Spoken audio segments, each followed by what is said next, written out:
Governor Walz, you said you were in Hong Kong during the deadly Tiananmen Square protests in the spring of 1989.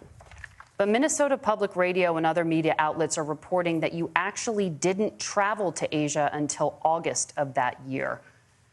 Can you explain that discrepancy? Yeah, well, and to the folks out there who didn't get at the top of this, look, I grew up in small rural Nebraska, town of 400, town that you rode your bike with your buddies till the streetlights come on, and I'm proud of that service.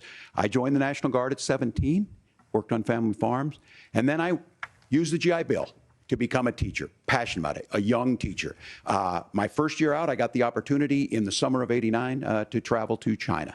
35 years ago, be able to do that. I came back home and then started a program to take young people there. We would take basketball teams, we would take baseball teams, we would take dancers, and we would go back and forth to China. The issue for that was to try and learn. Now, look, my community knows who I am. They saw where I was at. Look, I will be the first to tell you, I have poured my heart into my community. I've tried to do the best I can, but I've not been perfect. And I'm a knucklehead at times, but it's always been about that. Those same people elected me to Congress for 12 years.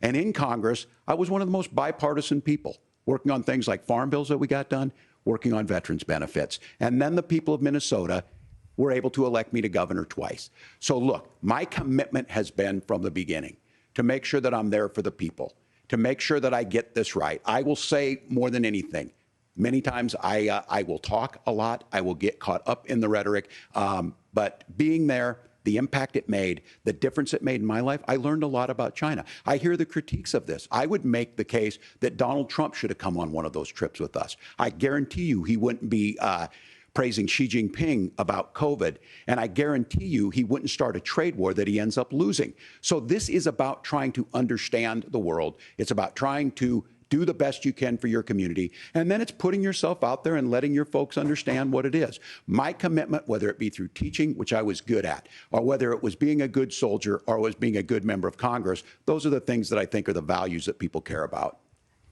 Governor, just to follow up on that, the question was, can you explain the discrepancy? All I said on this was I got there that summer and misspoke on this. So I will just, that's what I've said.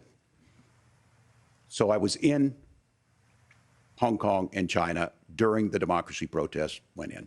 And from that, I learned a lot of what needed to be in governance.